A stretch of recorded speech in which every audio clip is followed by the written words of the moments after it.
खुलुमबाय आंनि मुलुगनां बड' निउस चेनेल साफ्रोमबो नायगिरि बिथांमोननिसिम गोजोन फुंबिलिनि बयनिसिमबो गाहाम हामलायनाय जासिहरनाय जाबाय। आसा खालामो नोंथांमोनहा गासै मोजाङै दं। बे समाव आं नोंथांमोननि सिगाङाव फुंबिलिनि मोननैसो खौरां लाना फैलायबाय। अन्नानै भिडिअखौ स्किप खालामाजासे जोबजासिम नायलांदो। दिनैनि फुंबिलिनि मोननैसो खौरांफोरा जाबाय। गिबि रादाबाव दं आसाम राइफल्स आरो जिरिघाट पुलिस थानाया ज' जानानै थांनाय बुधबारखालि सासे ड्राग्स फालांगिरिखौ हमनो हायो। बिथांमोनहा बिथांनिफ्राय 420.57 ग्राम हेर'इन जब्द खालामदोंमोन। जब्द खालामजानाय हेर'इननि दानि बाजारनि बेसेनाव 2.94 कौटि रां जागोन। बे खामानिया आसामनि काछार जिल्लायाव जिरिघाट पुलिसनि सामलायथिखौ नेवसिनानै हाय खिप फुन्जि मुंनि मोनसे ओनसोलाव जादोंमोन। सिखाव सुलुंनि फारसे आवगायनानै आसाम राइफल्स आरो पुलिसआ दिन्थिदोंमोन दि हानजायारि खामानिया मा खालामनो हायो। बिथांमोनहा मोनसेल' नोजोर होदोंमोन दि फेग्रा मुवा फालांगिखौ बन्द खालाम, जाय बे ओनसोलाव मोनसे गिदिर जेंना। हानजाया जेबो गैयाजासे जयै खामानि मावनाया ड्राग्स फालांगिरिखौ हमनो गोख्रै जादोंमोन। नैथि रादाबाव दं CBSE बर्डनि आनजादनि सिगां 12 थाखोनि फरायसाया जिउ फोजोबना लादों।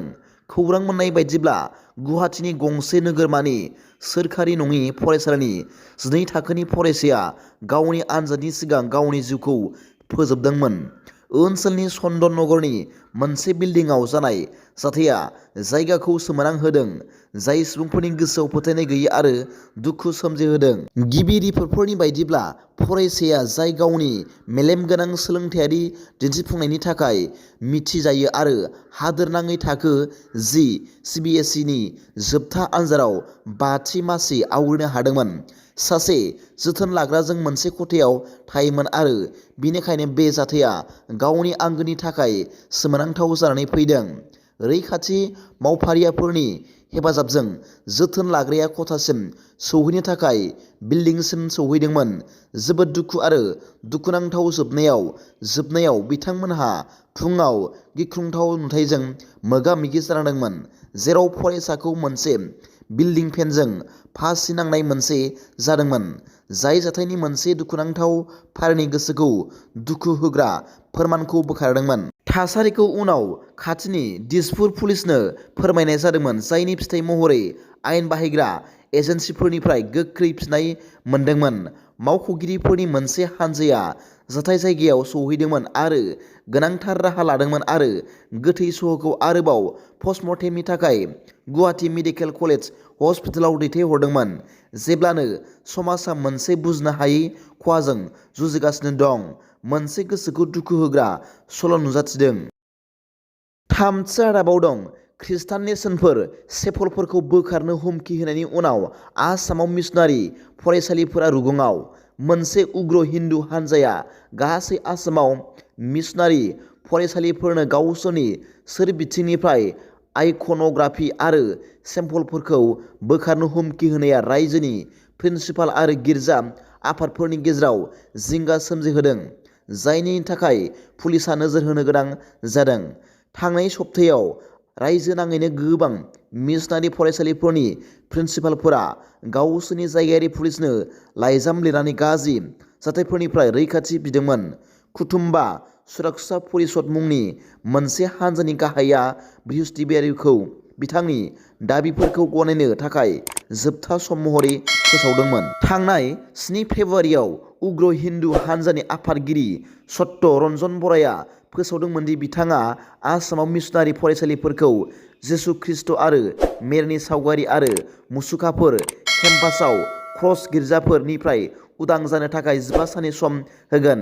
बिथाङा बेखौबो दाबि खालामदोंमोन दि खृष्टान धोरोमनि गुदिमुवाफोरखौ बिसोरनि फुंनि आरजनिफ्राय बोखारनांगौ आरो रावबो फोरोंगिरिफ्रा जि-जोम गाननो नाङा। बिथाङा हुमखि होदोंमोन दि जुदि बिसोरो माब्लाबा जों बिसोरखौ नागारनाय नङा, बेनि फिथायनि थाखाय जों दायनिगिरि जानाय नङा होनना फोरमायदों। ब्रैथि रादाबाव दं सिमेन्ट सापरियाव गिबि मन्थ्रि ड. हेमेन्त बिश्व शर्मानि नुजाथिनायाव हानि फाथा रानना होदों। धेमाजि जिल्लानि जनाय बिधानसभा बियाबनि सिङाव सिमेन्ट सापरियाव थानाय एसबि बर' गोजौसिन गेजेरारि फरायसालिनि गेलेग्रा फोथाराव आसामनि गिबि मन्थ्रि डक्टर हिमन्त बिश्व शर्मा बिथाङा जनाय बिधानसभानि सिङाव थानाय 13,500नि बांसिन नखरफोरनो हानि फाथा राननानै होदों। हा फाथा राननाय हाबाफारियावनो आसामनि गिबि मन्थ्रि डक्टर हिमन्त बिश्व शर्माजों लोगोसे धेमाजि जिल्ला खुंगिरि अंकुर बराली, आसामनि सोलोंथाइ मन्थ्रि डक्टर रनज पेगु, लखिमपुर लकसभा बियाबनि एमपि प्रदान बरुवा, 114 नं जनाय बिधानसभा बियाबनि एमएलए भुबन पेगु, बर' कसारी अनसाय गाव हायुङारि खुंथायनि गाहाय मावफुं सोद्रोमा मिहिनेश्वर बसुमतारी, कार्बि आलं अट'नमास काउन्सिलनि गाहाय मावफुं सोद्रोमा तुलिराम रहां बिथांमोनहा बाहागो लायो। दिनैनि फुंबिलिनि मोननैसो खौरांफोरा दा बेखिनिल'मोन। भिडिअखौ मोजां मोनदोंब्ला आंनि बे मुलुगनां बड' निउस चेनेलखौ अन्नानै साबस्क्राइब खालाम आरो बेल आइकनआवबो थुनानै ला, जाहाथे आं गोदान निउस आपडेट लानानै फैब्ला नोंथांनियाव सिगांग्रो नटिफिकेसन सौहैयो। दा बेलासिनि रादाबाव नोंथांमोनखौ आंनि बे चेनेलाव गासैखौबो बरायहरनाय जाबाय। गोजोन्थों। एसेनोसै। जै बर' हारिनि जै।